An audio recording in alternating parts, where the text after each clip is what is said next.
Assalamualaikum warahmatullahi wabarakatuh. Nama saya Muhammad Faris bin Nur Hiswandi, Biometrik I204321. Baiklah, kumpulan kami akan membentangkan berkenaan harta intelek di bawah subjek isu fik kontemporari. Baiklah, antara konten yang kami akan sampaikan pada hari ini bermula daripada pendahuluan, definisi harta intelek, perbezaan harta intelek dan harta fizikal, dalil harta intelek, jenis-jenis harta intelek, hukum harta intelek menurut pandangan ulama, analisis isu harta intelek dan kesimpulanlah. Okay, baiklah, apakah itu harta intelek? Baiklah, sebenarnya banyak definisi-definisi atau tarifan-tarifan yang telah diberikan oleh ulama-ulama fiqh kontemporari berkenaan harta intelek ini. Antaranya adalah Fas Al-Duraini Al-Zarfa dan Muhammad Usman Sibir. Banyak lagi lah. Jadi berdasarkan tarifan-tarifan mereka, para ulama, dapat disimpulkan bahawa harta intelek ini bawa masuk sebarang gambaran dan idea penciptaan yang terhasil daripada pemikiran yang dizahirkan dalam suatu bahan fizikal dan sekumpulan hak dan kuasa ke atas ciptaan tersebut yang disabitkan oleh syarak kepada pemiliknya untuk mengawal, memanfaatkan, mengguna dan mentadbir harta-harta tersebut mengikut garis panduan yang ditetapkan oleh syarak. Baiklah, dikatakan bahawa harta ini merupakan hak kita lah, berdasarkan ataupun daripada usaha kita, idea kita, ciptaan kita. Contoh, saya buat satu branded baju, nama saya sendiri, design saya sendiri. Jadi baju tersebut merupakan hak cipta saya, design tersebutlah hak cipta saya, dan saya boleh mengawal baju tu, saya boleh memanfaatkan baju tu dapat untung dan sebagainya, selagi mengikut garis panduan yang saya tetapkan oleh syarak. Itu contoh dia lah. Saya ada baju, itu hak cipta saya, itulah harta intelek saya.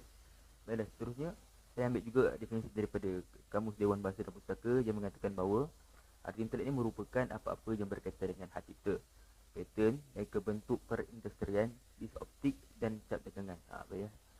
Jenis-jenis ini nanti akan diterangkanlah oleh kawan-kawan saya. Baiklah, seterusnya.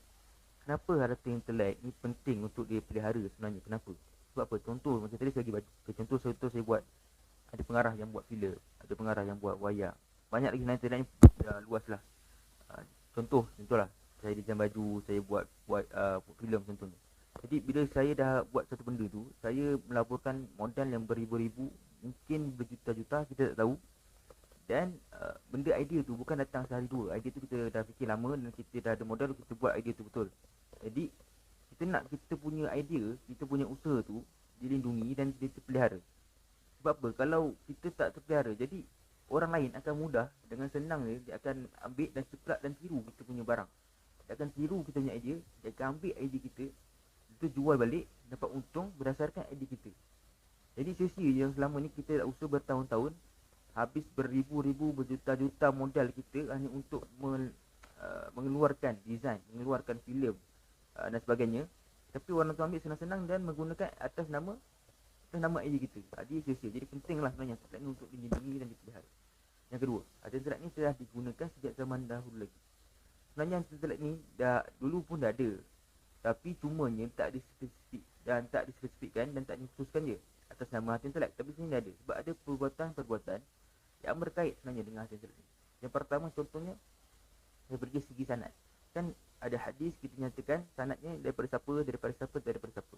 Jadi sanad-sanad ni adalah kita memberi dan pastikan yang perawi ni ada hak sebagai menyampaikan ilmu tersebut. Sebab apa? Untuk mengelakkan penyelewengan lah, untuk mengelakkan sebarang penyelewengan, untuk mengelakkan sebarang kesalahan. Jadi penting adanya sanad ni untuk menyatakan bahawa perawi ni lah yang sampaikan ilmu ni dan disampaikan kepada siapa dan kepada siapa. Contoh pertama. Contoh yang kedua adalah dalam konsep pengijazahan di dalam bidang fiqh. Contohnya, ulama fiqh ni ada banyak anak murid betul, dan dia orang mengeluarkan fatwa, dan tak semua anak murid orang ni boleh sampaikan fatwa tersebut. Maksudnya bila ulama ni ajar kat anak murid dia, tak semua yang boleh sampaikan balik. Dia orang tu dipilih atas berdasarkan keyakinan. Maksudnya ulama ni yakin anak murid dia ni boleh sampaikan fatwa aku dengan sebaik mungkin. Sebab apa? Kita nak elakkan sebarang penyelewengan, kita nak elakkan sebarang kesalahan. Jadi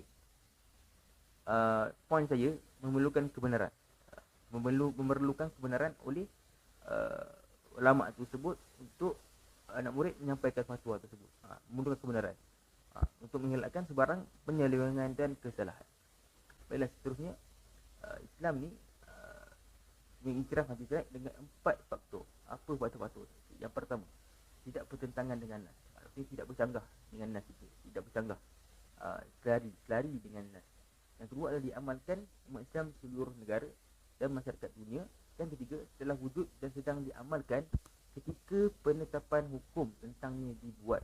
Dan yang terakhir, tiada perkataan atau perbuatan yang menunjukkan harta intelek ini tidak diiktiraf oleh syarak. Maksudnya tak ada perkara-perkara ataupun perkataan yang di dalam harta intelek tersebut yang bercanggah, yang menyalahi hukum syarak.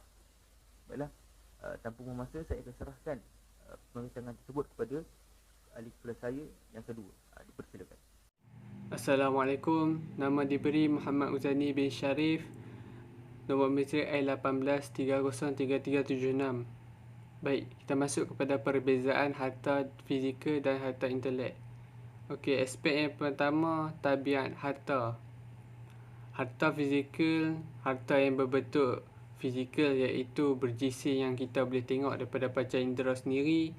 Manakala harta intelek ni ciptaan idea dan minda manusia yang dinyatakan dalam bentuk ketara, yang mana dia boleh jadi dalam bentuk data. Okey, aspek keabadian. Harta fizikal bersifat abadi dan kekal selagi tidak dipindah milik. Makna kata barang tu dia memang kekal dengan pemilik dia selagi mana tuan dia tu tak bagi kat siapa ataupun jual. Baik, manakala harta intelek ni hak ke atasnya bertempoh. Contoh mengikuti seksyen 25/1 Akta Paten 1983, hak pelindungan paten selama 20 tahun dari tarikh perfailan. Okey, seterusnya kuasa. Harta fizikal terdapat 3 kuasa. Yang pertama, mengguna, istimal, mengeksploitasi iaitu istighlal. Yang ketiga, mengurus ke atas harta.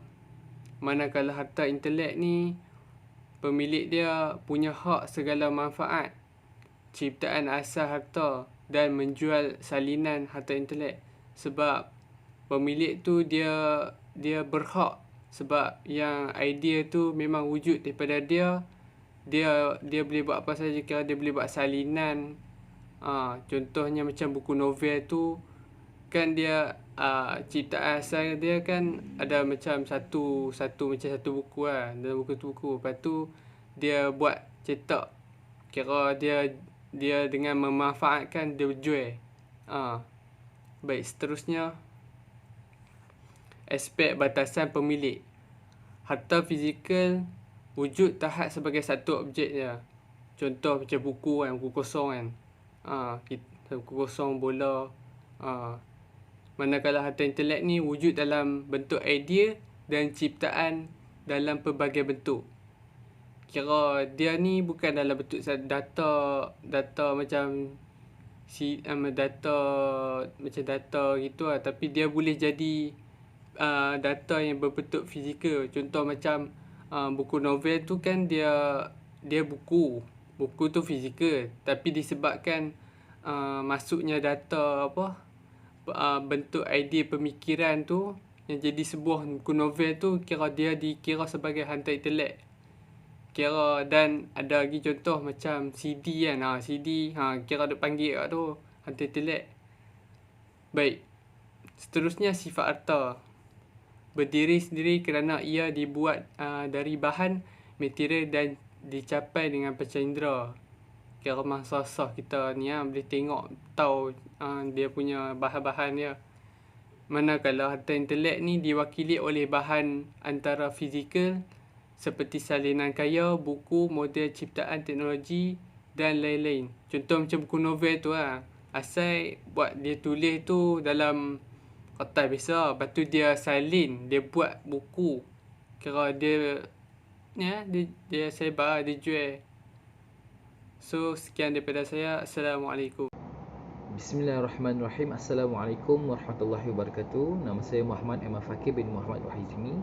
InsyaAllah hari ini saya akan berkongsikan pada rakan-rakan semua iaitu berkaitan jenis-jenis harta intelek.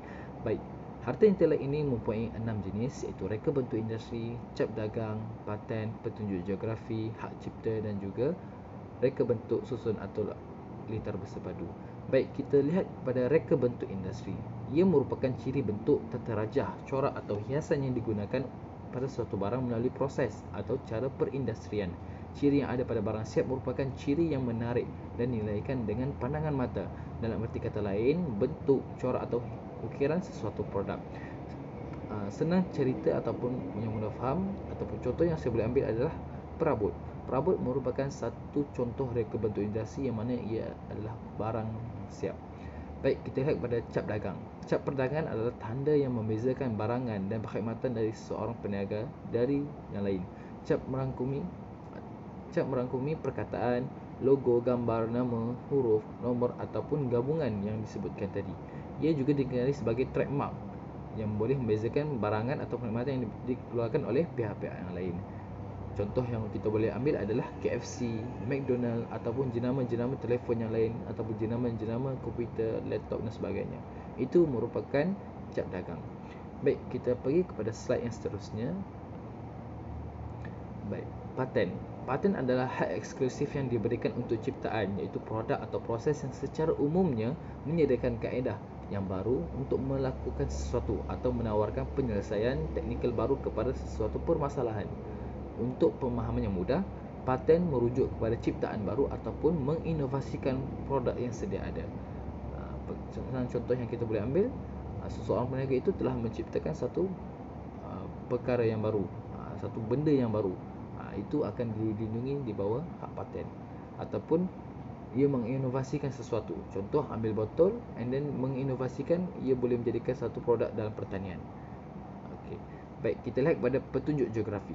Petunjuk geografi adalah tanda yang digunakan pada produk yang mempunyai asal geografi tertentu dan memiliki sifat atau reputasi yang disebabkan oleh asal itu.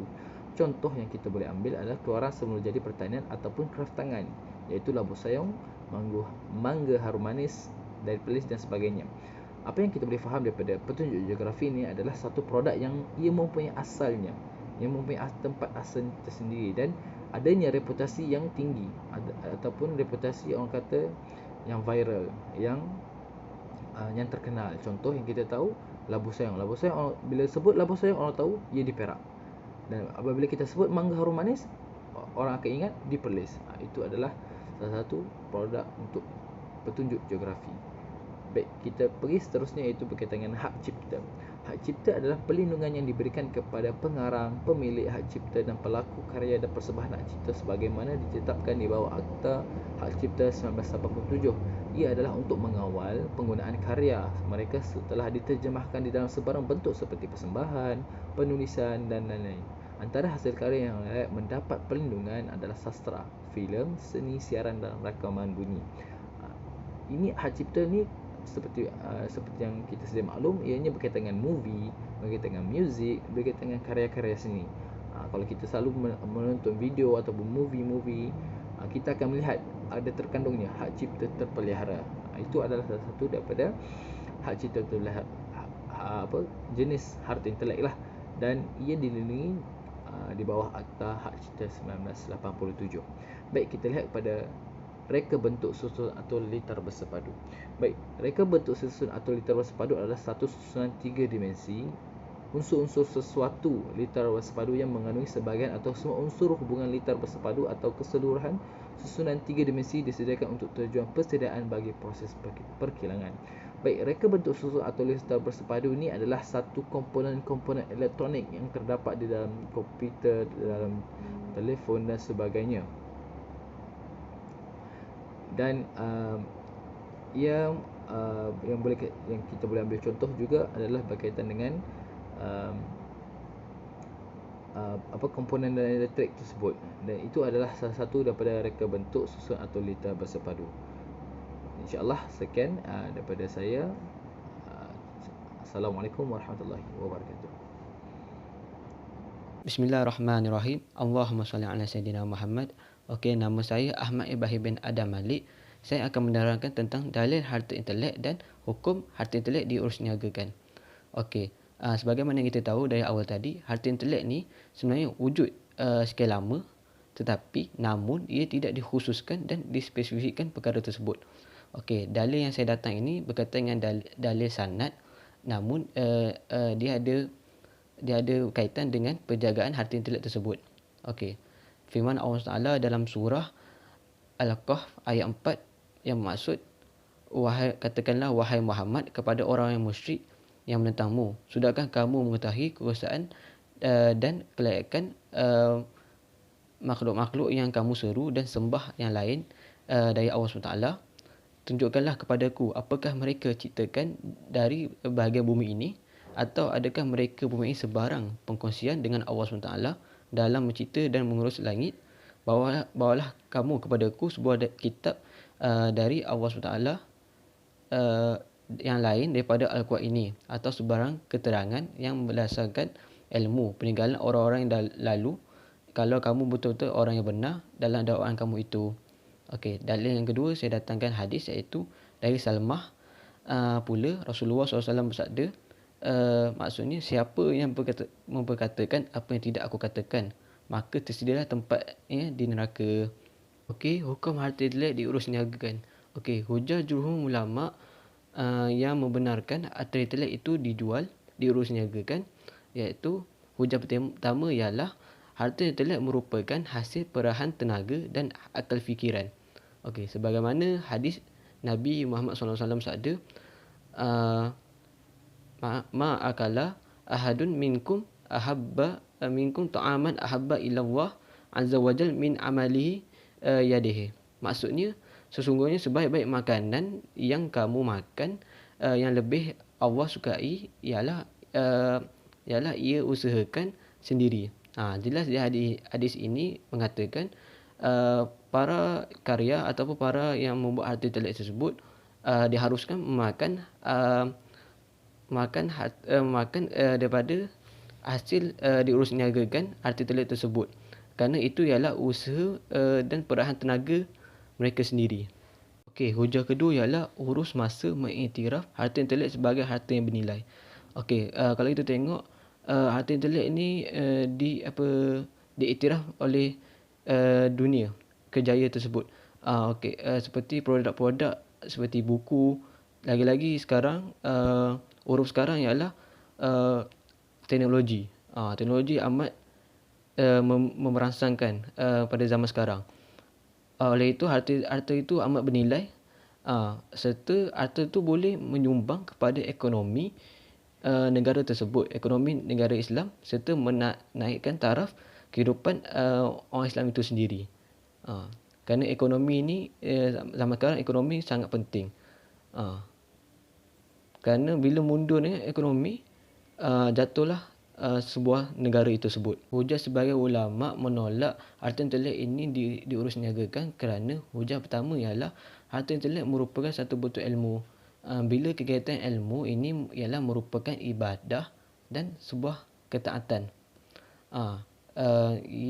Banyak dalil-dalil Al-Quran dan hadis melarang untuk kita mengambil upah dalam kegiatan ilmu ini.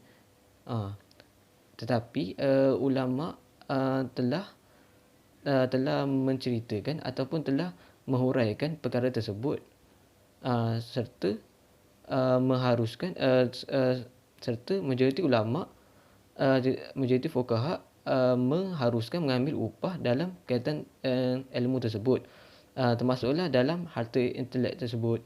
Hujah kedua sebagai ulama yang menolak harta intelek diurus niagakan kerana pemilikan terhadap harta intelek merupakan satu bentuk penyuburyan ilmu.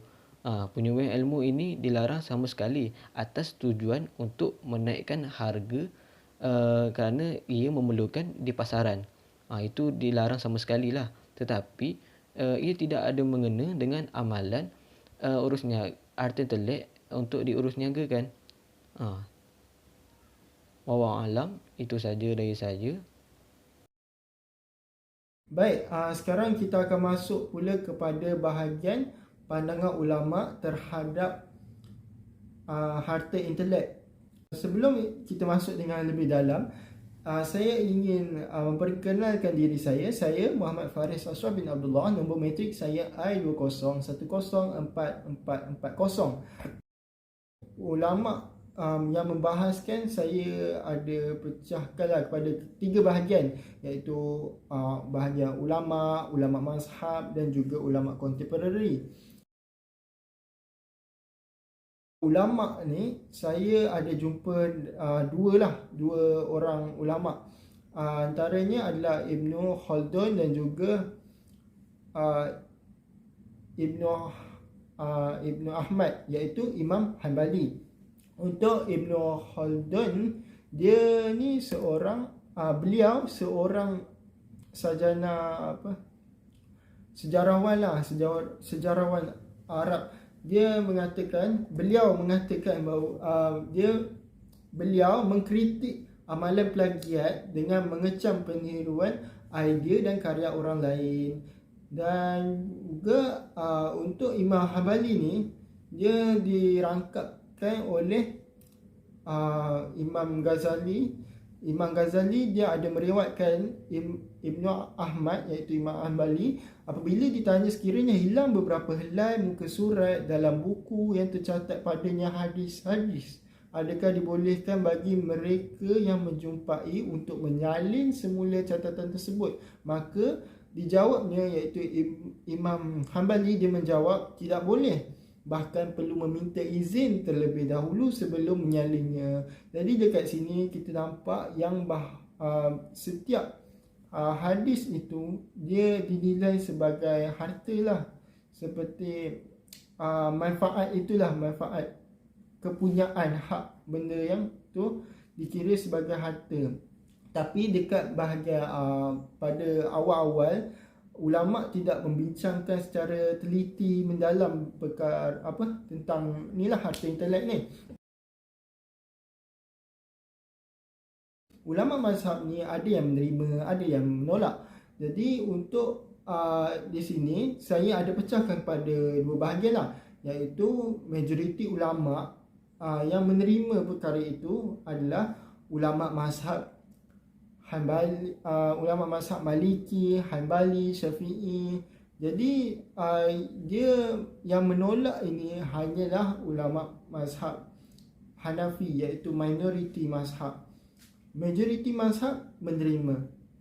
Jadi kenapa ulama mazhab Hanafi ni dia menolak manfaat ni sebagai harta.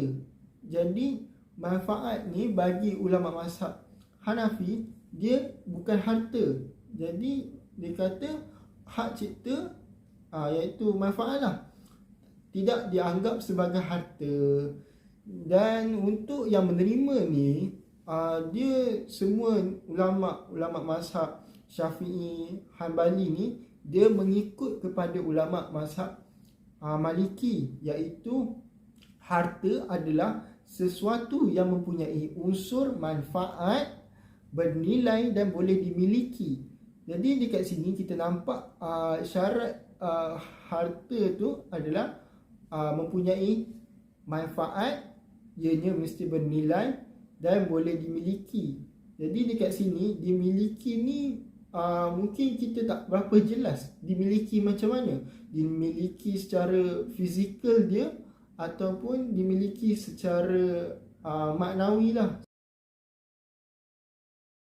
Kemudian untuk ulama kontemporari, dekat sini barulah harta intelek ni diulas dengan lebih mendalam.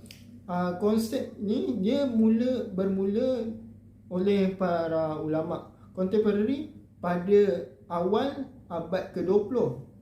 Ulama kontemporari ni biasalah mereka ada sedikit perbezaan pandangan ni daripada segi takrif harta intelek. Tapi kalau kita tengok mereka punya takrif dia, kita bandingkan takrif mereka, kita tengok secara maknanya, secara dasarnya kita dapat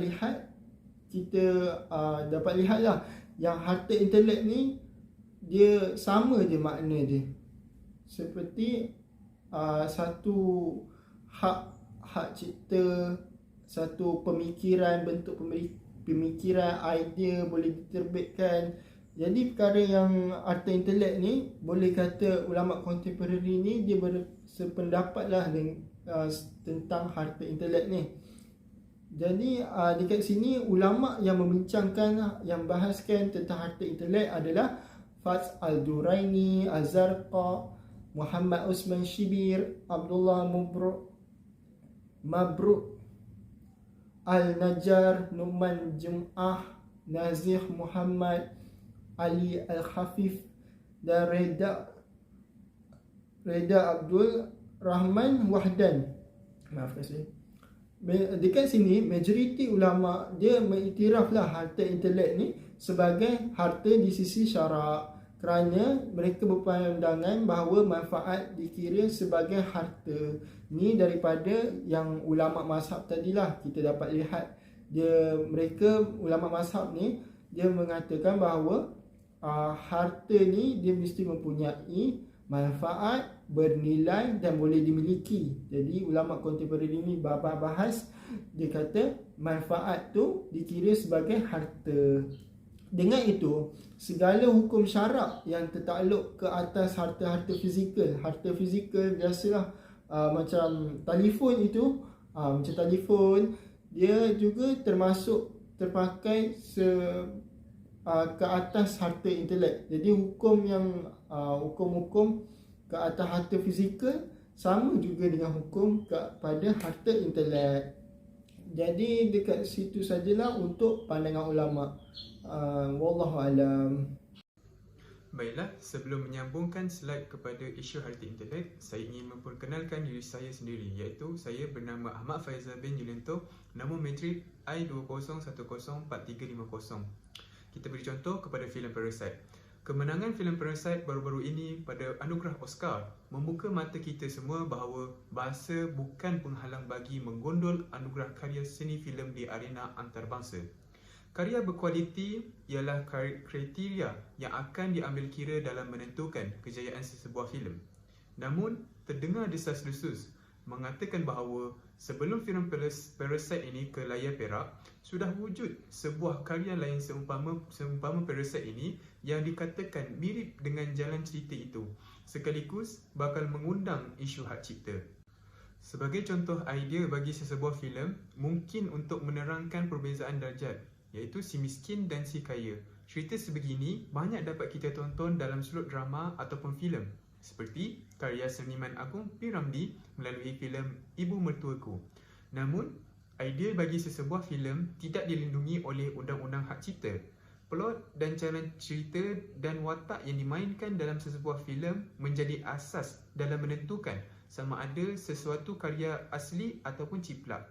Ia disebabkan plot, jalan cerita dan watak ialah ekspresi idea seseorang karyawan yang akhirnya membolehkan karya berkenaan dibezakan antara satu sama lain. Undang-undang hak cipta juga ini agak unik kerana ia tidak memerlukan sebarang pendaftaran. Hak cipta akan diberikan secara automatik kepada mana-mana individu yang menghasilkan karya menurut undang-undang hak cipta. Sebagai contoh, di negara ini iaitu negara Malaysia, undang-undang berkaitan hak cipta terkandung dalam Akta Hak Cipta 1987. Selain itu, seseorang pencipta karya dinasihatkan agar membuat pemberitahuan sukarela kepada Perbadanan Harta Intelek Malaysia iaitu MyIPO berhubung karya yang dicipta untuk memudahkan proses pembuktian bahawasanya karya terbabit ialah karyanya sendiri selaras dengan Seksyen 26A Akta Hak Cipta 1987. Tidak kurang juga dengan isu hak cipta yang dituntut oleh individu yang dikatakan membuat sumbangan bagi lagu Sumpah yang dimenangi oleh Naim Daniel dalam anugerah juara lagu yang ke-34 baru-baru ini. Perlu diingatkan bahawa pencipta karya mempunyai hak moral, iaitu hak untuk dikenali sebagai pencipta karya dan hak menghalang orang lain dari melakukan pengubahsuaian terhadap karyanya sehingga ia menjejaskan reputasinya sebagai pencipta karya. Hak moral itu disebut dengan jelas dalam Akta Hak Cipta 1987 melalui Seksyen 25. Secara asasnya, Undang-undang hak cipta tidak melindungi idea, tetapi melindungi ekspresi idea yang dihasilkan oleh seseorang pencipta karya. Ekspresi idea itu yang akan membezakan karya seseorang pencipta dengan pencipta yang lain. Okey, kita pergi kepada slide yang terakhir, iaitu kesimpulan. Yang pertama ialah harta intelek ini perlu dilindungi dan dipelihara bagi mengelakkan daripada diciplak dan ditiru oleh pihak yang tidak bertanggungjawab. Yang kedua ialah harta intelek ini telah wujud lama sejak zaman dahulu namun lagi tidak dikhususkan. Yang ketiga ialah ulama fiqh kontemporari mengiktirafkan harta intelek sebagaimana harta fizikal. Akhir sekali, sesiapa yang melanggar hak cipta, harga hak cipta dan harta intelek akan dikenakan hukuman undang-undang seperti yang saya katakan tadi, Hak Cipta 1987 melalui Seksyen 25 dan Seksyen 26A. Itu sahaja daripada kami. Wabillahi taufiq wal hidayah. Wassalamualaikum warahmatullahi taala wabarakatuh.